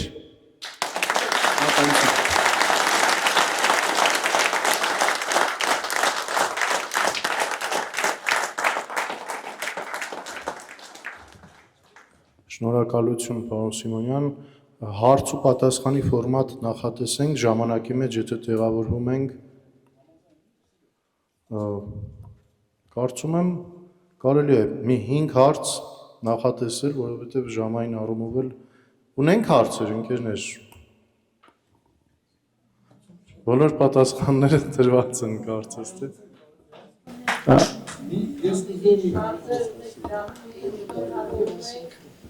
Շնորհակալություն, պարոն Բադալյան, խոսք ասելու համար հասկանալի է, բայց օրակարգին այս անգամ օրենքի պահանջով օրակարգին հավատարիմ ենք մնացել։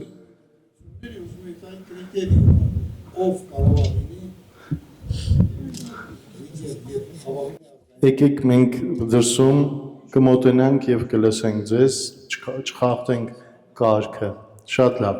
որովհետև տեսեք ինչի եմ ասում, պարոն Բադալյան, եթե ձեզ խոսքի հնարավորություն տանք, ինչպես կմերժենք մյուս ցանկացողներին, գուցե եւս 3-4 հոգի ցանկանան խոսք ասել, լրիվ դուրս կգանք օրակարգից։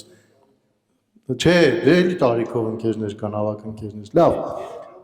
3 րոպե տրամադրենք, շատ բարի, համեցեք ուրեմն, պարոն Բադալյան, բայց բացառության կարգով էլի մյուսներին ասել։ Շնորհակալություն։ Ես ուզում եմ ուշադրությունը կենտրոնացնեմ մեր ընկերների մի կարևորագույն հարցի վրա։ Ով կարող է հավակնի կառավարել երկիր, առաջ երթին ստեղծել երկիր։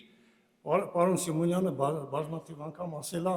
որ մարդիկ պետք է ունենան բանականություն եւ բարոյականություն։ Հիմա խնդրեմը ինչու՞մ է, եթե մենք հետ գնանք պատմության մեջ նայենք, բոլոր ղեկավարները, նույնիսկ ամենահայտնի զորավարները ունեցել են մեծ ինտելեկտ, խորը գիտելիքներ։ Եթե Մակեդոնիայից սկսենք, Արիստոտելի աշակերտ, գանք առաջ Մարկուս Ավրելիուսը, դուք Գլադիատոր ֆիլմից գիտեք, մեր հիասքանչ դուդուկի աջակցությամբ Մարկուս Ավրելիը ոչ միայն կայսր էր, զորավար էր, այլ նաև փիլիսոփա էր, ստոիկ։ Գանք մոտիկ մեր ժամանակները, նայենք Նապոլեոնին գիտենք որպես զորավար, բայց նա ստեղծել է ամբողջ Ֆրանսիայի տարածքային կառույցները, գիտական, ակադեմիա, մինչև հիմա այդ բոլորը մնում է։ Գանք հայերին, մենք ունեինք Զաքարե, մենք շատ քիչ ենք խոսել խորհրդային ժամանակ Զաքարյանների մասին թույլ չէր տրվում խոսել տարբեր մոտեցումներից, դրա մեջ չխորանանք։ Զախարեն ոչ միայն գլխավոր հրամանատարն էր Վրաստանի եւ Հայաստանի իշխանության, նա Մխիթար Գոշի աշակերտն էր, նա ուներ խորը գիտելիքներ եւ ռազմագիտության մեջ եւ պատմության, փիլիսոփայության։ Եթե դուք այսօր գնաք Անտարամուտ գյուղը, բյուրականից հետո կտեսնեք Հայաստանի եզակի խաչքարը քանդված, տապալված եկեղեցու մուտքի մեջ, որտեղ եզակի խաչքարերից է որ գրած է հաղթանակի մասին, ինչպես են վերցրել Ամբերտը 10-րդ դարի վերջում եւ գրած է ես Զախարե ամիր սպասալար Հայաստանի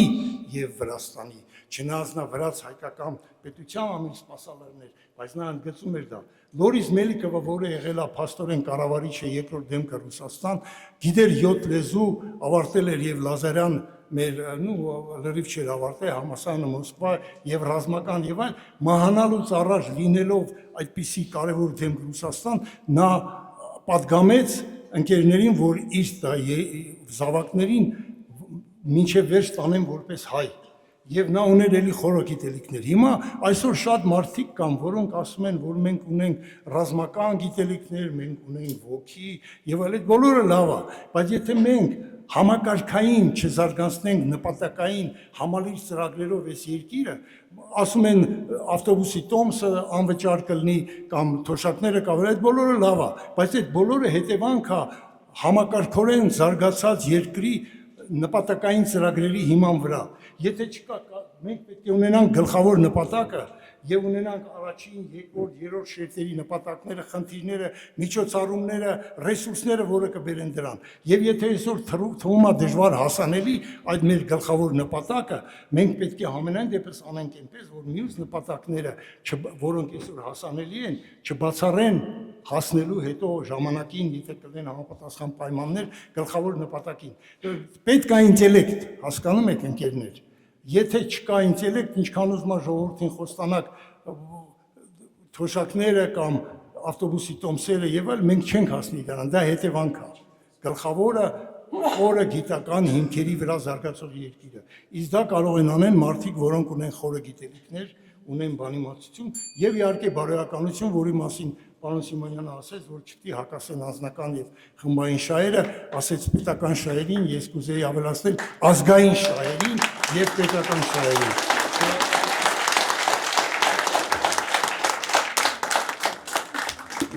Շնորհակալություն, պարոն Բադալյան։